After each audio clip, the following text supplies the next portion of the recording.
Bentrovati tutti e tutte. Io sono Eu me Carlos chamo Mana, Carlos direttore Mana della e trabalho no comunicazione. escritório das comunicações.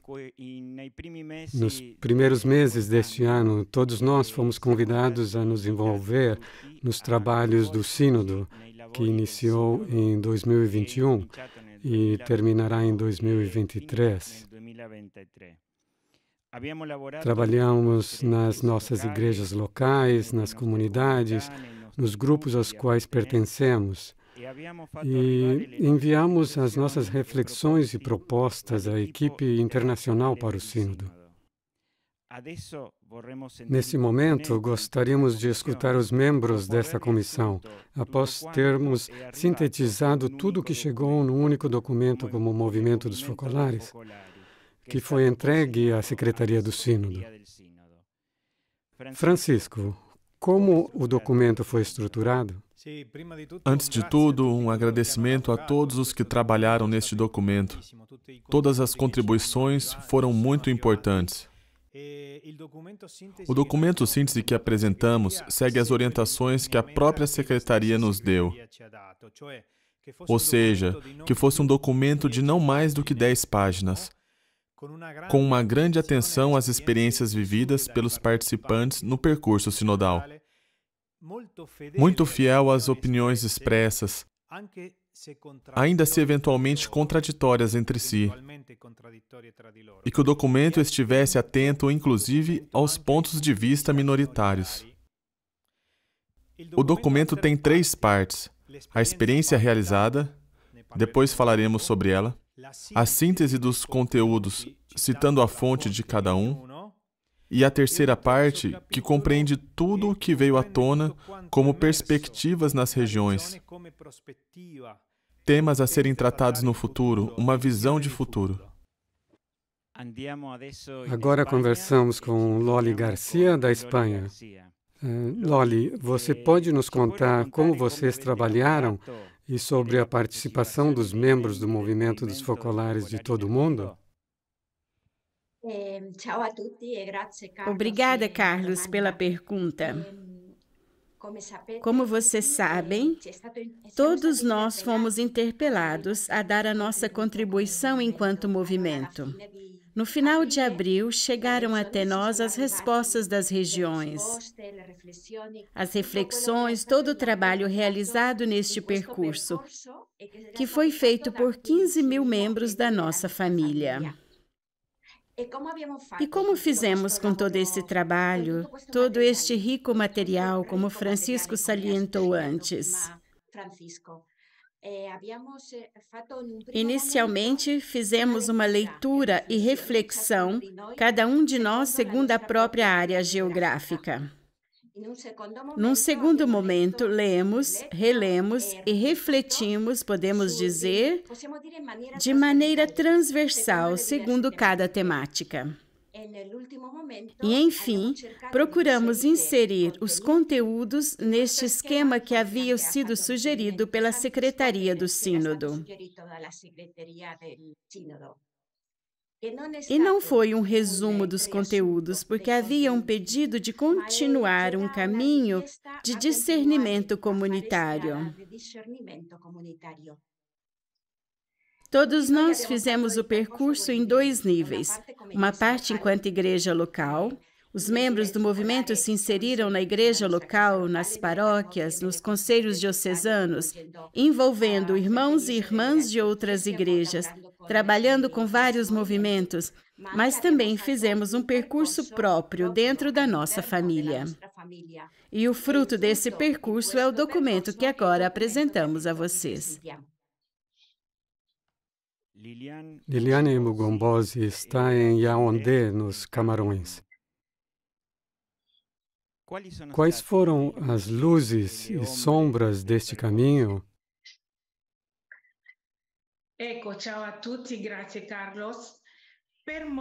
Para muitos, foi o início de um caminho novo, que devia continuar, mas se falava também de uma segunda assembleia, porque nos proporcionou a maneira e a ocasião de fazer muitas reflexões úteis para a vida do movimento. Um caminho com responsabilidade e alegria. Por exemplo, dizem do Brasil. E da África Oriental, acrescentam que foi uma ocasião para fazer um exame de consciência sobre o nosso modo de viver.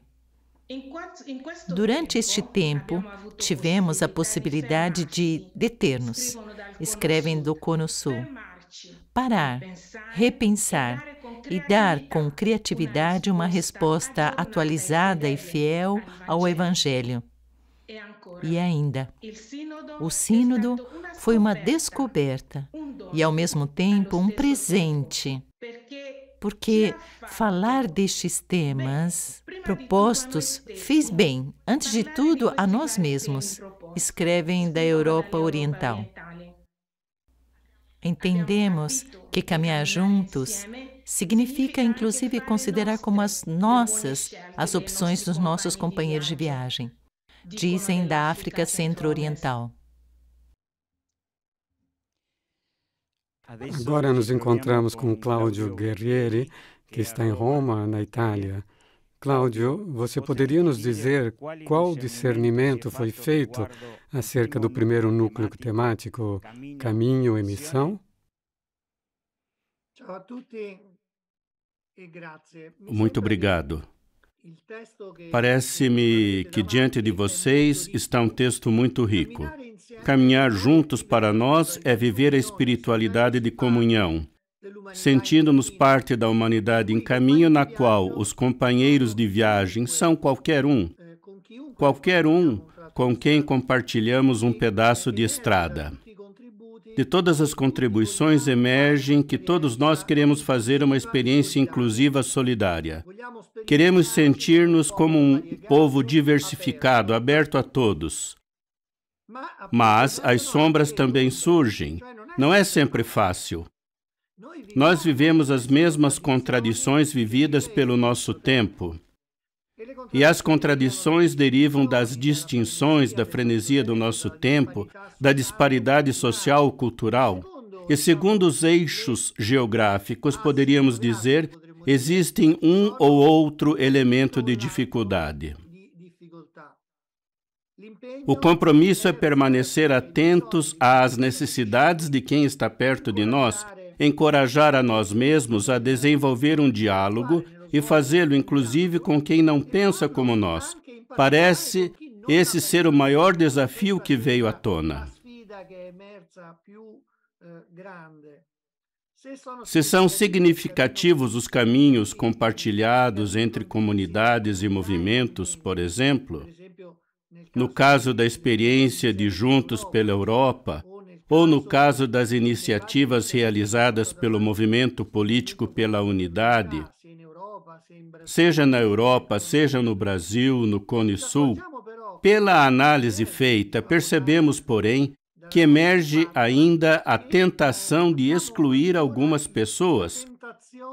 Excluir porque têm uma determinada orientação sexual, ou porque são pessoas simples, não instruídas, ou talvez porque possuam distúrbios, doenças psíquicas.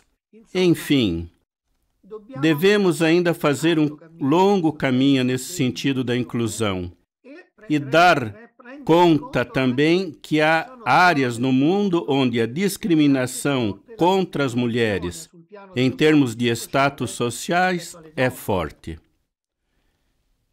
Em resumo, cuidar da vida comunitária, por um lado, e por outro, viver a missão é um desafio para todos. Um dos pontos que afloram é que, às vezes, nós mesmos fazemos uma gestão burocrática das questões que interessam as comunidades. E, com frequência, as nossas iniciativas são pouco compartilhadas, ou são espontâneas, levadas adiante individualmente. E isso complica as ações, porque os jovens, as pessoas novas, que se aproximam das nossas comunidades, não são envolvidas ativamente. Nós também vivemos a tendência a privatizar a vida religiosa, privatizar a espiritualidade. Assim vem à tona o desejo, a necessidade de entender como abrir-se ainda mais nas relações interpessoais, olhando justamente a quem não tem afinidade conosco, como dizíamos, por exemplo, no Brasil, ou ainda sempre no Brasil, se salientou uma colocação interessante das pessoas de convicções não religiosas. E isso me parece um elemento importante, porque significa que o sínodo, a nossa experiência sinodal, tocou até os grupos que às vezes não estão perfeitamente inseridos na estrutura das comunidades locais. Um grupo de diálogo de pessoas de convicções não religiosas no Brasil escreveu: é preciso uma maior abertura para acolher todos, que se abra a possibilidade de mudanças necessárias, a fim de que todos se sintam em família, e aqueles que possuam convicções religiosas reconheçam cada vez mais aqueles que possuem outras convicções, que sejam reconhecidos como herdeiros do testamento de Jesus. E concluem: como buscamos reconhecer a identidade dos outros, assim desejaríamos que a nossa fosse reconhecida. Concluindo, cresce a necessidade de sair, de não estar apenas entre nós. Sentimos a necessidade de uma profunda formação espiritual e humana para alargar o coração e superar os esquemas. Este é um pensamento muito presente no Oriente Médio. E devemos ainda fazer um esforço de mudança de linguagem para incluir e dialogar com quem provém de um background diferente, de outras perspectivas.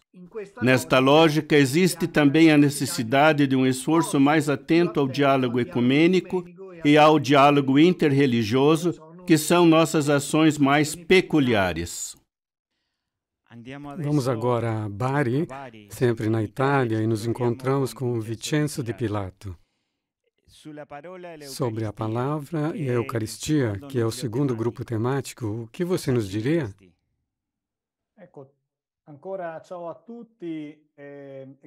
Obrigado por essa oportunidade de compartilhar o que aconteceu entre nós neste período. Para começar, esse núcleo temático remete à palavra e à Eucaristia, e não menos à vida. Este tema precisou levar em conta um evento inesperado que todos nós vivemos. A pandemia que nos constrangeu a estar parados e a dar mais valor à oração. Por isso, as assim chamadas orações online foram fielmente conduzidas por muitos de nós, no mundo inteiro. Muitos recordaram o convite a viver as 3 comunhões, e alguém as definiu assim: deixar que a palavra viva em nós, receber a Eucaristia para ser sempre mais Jesus e comunicar com o irmão e a irmã para que cresça o amor mútuo. Todavia, para alguns, a escuta da palavra de Deus e a comunhão de experiências se reduz às vezes a um desabafo pessoal, na busca de soluções rápidas a problemas que se apresentam na vida cotidiana. Essa atitude superficial exige da parte dos outros uma escuta mais atenta, livre da preocupação de dar respostas imediatas, participar do que o outro vive com empatia e ternura.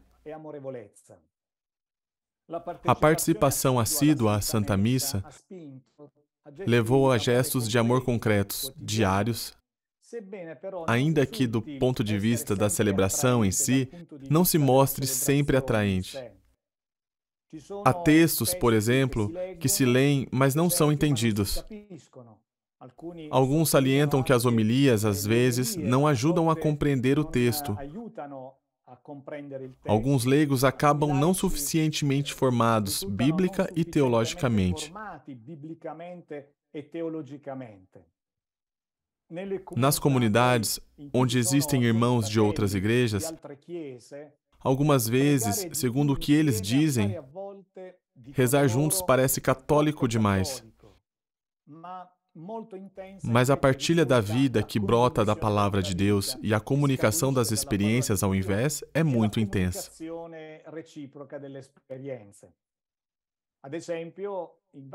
Em vários países da África são organizados mensalmente programas de rádio com a leitura da palavra de vida e a partilha de experiências vividas.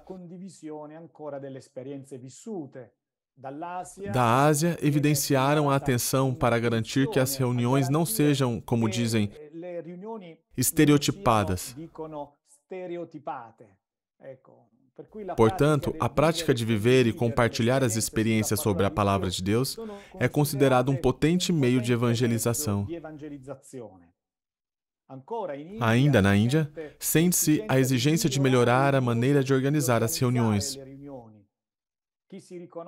No contexto da cultura asiática, existe a busca de superar um limite.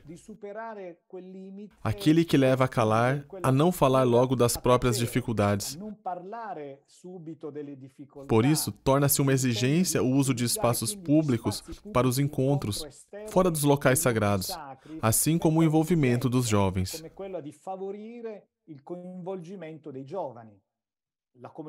A comunidade filipina sugere que nas reuniões seja adotado um estilo sinodal.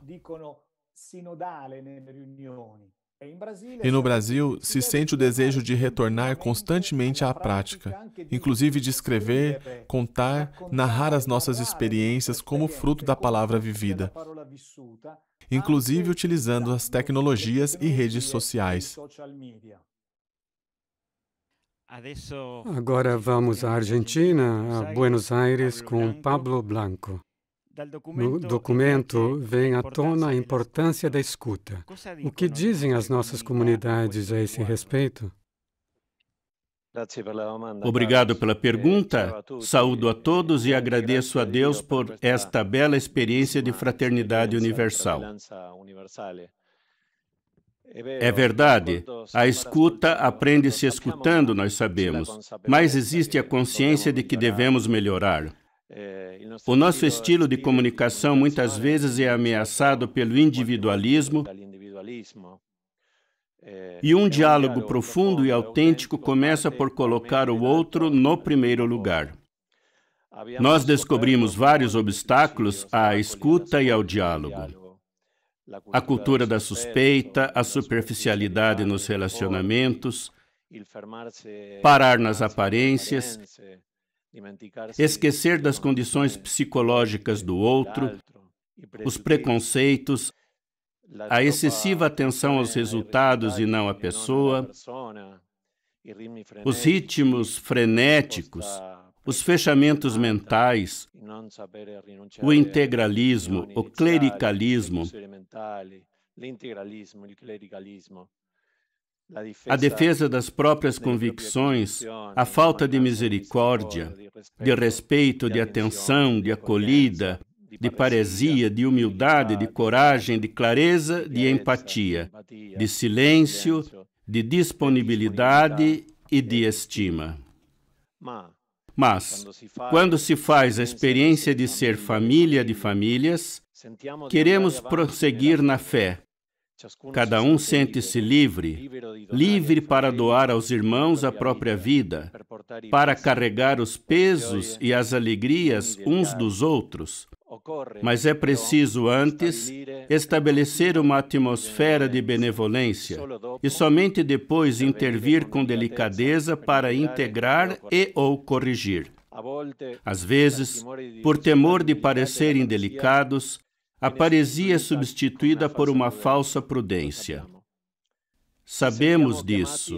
Nós nos sentimos chamados a uma purificação que exige relações mais autênticas, transparentes e sem hipocrisia. Às vezes, escutamos respeitosamente o ponto de vista do outro, o reconhecemos e o aceitamos, mas depois não modificamos as ações ou as decisões. Estamos aprendendo a dizer abertamente o nosso pensamento. Não estamos habituados a contradizer a ideia do outro, a ser abertos às críticas, a falar mais abertamente de questões éticas, questões de gênero, etc. A escuta se aprende escutando. Voltamos agora à Itália, à Toscana, e conversamos com Eva Gurlo. Eva, no documento síntese há várias palavras importantes: discernimento, autoridade, formar-se ao diálogo, encontro com os outros, redescobrindo a própria identidade. O que vocês transmitiram à Secretaria do Sínodo sobre estes assuntos? Eu também agradeço a todos pela extraordinária experiência que vivemos, de consulta dentro da grande consulta realizada, que está acontecendo no final da primeira fase. São palavras importantes, assuntos que foram abordados, por exemplo, o discernimento comunitário. Incluem diferentes pontos de vista. Culturalmente, existe ainda um modelo piramidal, mas percebe-se que estamos em caminho, rumo à sinodalidade, passo a passo. Existe um chamado forte a envolver todos e a viver uma liderança participativa. Nós nos expressamos, inclusive, sobre os processos de decisão. E neste ponto, emergiu o desejo, a vontade de que esses sejam fruto da vida de comunhão entre todos. Muitas vezes, eles se tornam complexos pela falta de clareza. O risco, às vezes, é que o mais forte ou o grupo de pessoas com mais influência possa dar orientações que não são totalmente compartilhadas e que muitas vezes não contemplam as opiniões divergentes. Mas acrescentou-se a isso também o desejo de valorização dos processos de consulta. Em uma das partes, como vocês irão ler no documento, falou-se sobre o exercício da autoridade e a experiência da fraternidade. Nos últimos anos, seja no movimento, seja na igreja, percebeu-se uma mudança na visão do exercício da autoridade. Nós nos sentimos inseridos nessa reflexão. Há vários pontos de vista sobre como é exercida a autoridade, inclusive com base no que se vive na igreja, especificamente nos territórios locais. Vem à tona, por exemplo, um modo cada vez menos autoritário. Prevalece a corresponsabilidade, o caminho feito juntos, o trabalho em equipe, a humildade, aprender dos erros e também saber delegar. No entanto, há também uma tensão entre duas atitudes generalizadas, também pelos desafios ligados à autoridade eclesiástica ou religiosa. Aqui nos referimos à série de escândalos causados pelos abusos de alguns membros do clero. Nesse sentido, os dois pontos são, de um lado, o abuso da autoridade e, de outro, percebemos pela consulta também o desconhecimento da autoridade. Existe um grande respeito pela hierarquia e muitas vezes as decisões são tomadas por poucos líderes, normalmente os mais idosos, em termos de idade ou de nível, e isso é muito delicado. Percebe-se principalmente em alguns territórios, às vezes, as decisões são tomadas com pouca consulta, o que gera um mal-estar especialmente entre os jovens, que pensam e gostariam de viver de modo diferente esse aspecto. A cultura de origem pode não favorecer a franqueza necessária ao discernimento comunitário. Percebe-se que há um caminho a ser feito, mas sente-se que todos sentimos a necessidade de tentar. Nas comunidades locais, o maior envolvimento em projetos comuns com todas as gerações gera inclusão e, principalmente, intergeracionalidade. Percebe-se nas estruturas territoriais da igreja que o envolvimento cada vez maior dos jovens cria confiança e, sobretudo, percebe-se a confiança dos adultos. Um elemento importante que teve destaque é a formação dos responsáveis através de processos de formação prática, com atenção a temas como comunicação, acompanhamento, dar mais confiança e responsabilidade compartilhada a todos, pela parte que compete a cada um. Você mencionou o encontro com os outros para descobrir a nossa identidade, a própria identidade. Este foi também um elemento que recolhemos na consulta, e sobre ele temos experiências de colaboração, de diálogo com pessoas de todos os credos e convicções, de encontros sobre o diálogo interreligioso judaico, islâmico e budista, diálogos com outras igrejas e também outros grupos religiosos, principalmente por meio de atividades sociais, Laudato Si, Live in Peace, diálogo político, o Centro Chiara-Lubich pelo Diálogo, apenas para lembrar alguns. Sentimos a necessidade de crescer e compartilhar mais, inclusive as nossas vulnerabilidades, doando-nos integralmente para enfrentar assuntos concretos da vida diária, o que sabemos ser difícil no contexto atual, com as delicadas questões do abusos, da violência política, do ódio, as questões raciais ou de gênero. Dou alguns exemplos. O projeto Economia de Comunhão, especialmente nos polos empresariais, como o Polo Leonello, em Lupiano, ou no Brasil, na Argentina, mas também o diálogo frutuoso, justamente sobre a economia de comunhão, em nível universitário, nos Camarões, são canais de diálogo e encontro com a sociedade, muito frutuosos. Outro tema foi a palavra-chave, formar-se ao diálogo. Nós entendemos que, embora existam muitos cursos de formação, ainda não conseguimos promover adequadamente as possibilidades de formação que temos e que são muitos.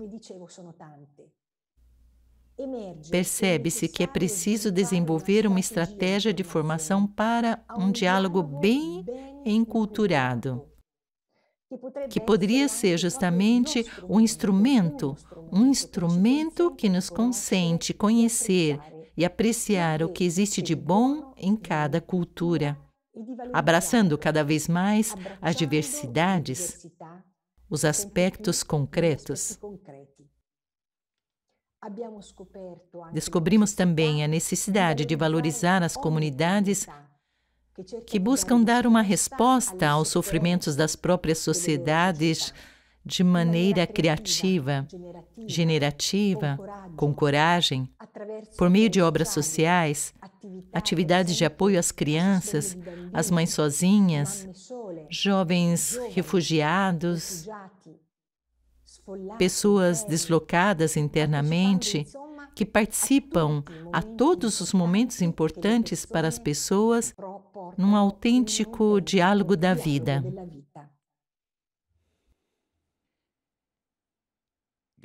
Obrigado, Eva. Em Hong Kong encontra-se Vanya Chen.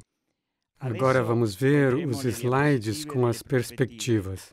Você pode nos dizer o que mais a tocou? Ciao a tutti e grazie Carlos. Dentre as 4 perspectivas que evidenciamos no final da síntese que vocês estão lendo, dialogar na igreja e na sociedade, criar redes com outras realidades eclesiais e sociais em resposta ao grito da humanidade, participação de todos e responsabilidade compartilhada. Mudar o nosso olhar sobre os jovens, entrar em relação com eles. Tocaram-me principalmente os últimos 2 pontos. Efetivamente, a pedidos de muitos no movimento, de crescer na paresia, na comunhão e na transparência, na comunicação, no compromisso de alargar a participação de todos, de esclarecer as modalidades de exercício da autoridade na comunidade, e encontrar modos de exercitar a liderança num contexto participativo. Coincide com as exigências expressas nas poucas respostas dos jovens recolhidos na consulta. Então, gostaria de trazer diretamente o que eles disseram, de modo que possamos afinar a nossa atenção enquanto prosseguimos no caminho sinodal todos juntos. Na nossa opinião de jovens, o que deve mudar na comunidade? A atitude. Deve existir sempre uma escuta aberta, dar espaço ao outro indo além das próprias opiniões. Acreditamos que seja fundamental a paresia, dizer a verdade daquilo que se pensa com plena confiança. E o que deve ser mantido ao invés? A experiência, porque reforça a confiança entre nós, sem sentir-nos julgados. A palavra se encarna na vida diária e não é algo teórico. Todos nos sentimos irmãos, aprendemos uns dos outros e vemos que todos construímos a comunidade com a mesma responsabilidade. É uma colocação dos jovens da Europa Ocidental. Estar mais abertos a espaços de oração.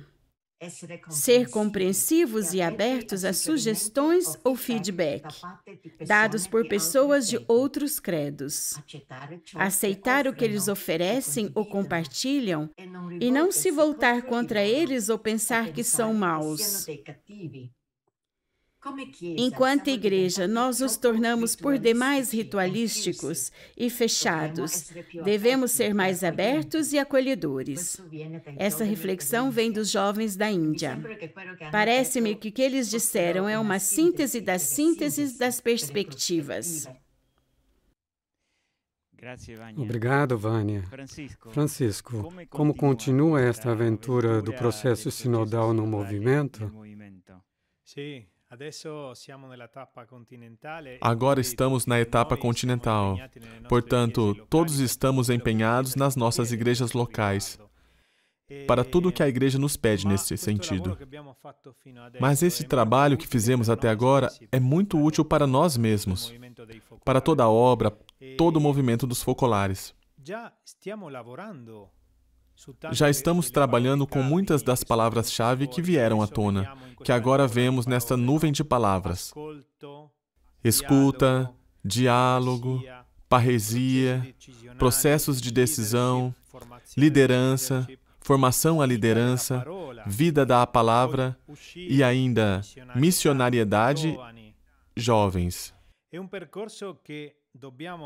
É um caminho que devemos continuar nas nossas comunidades locais e em todos os âmbitos do movimento. O encontro entre os responsáveis da obra nas regiões e o Conselho Geral, no mês passado,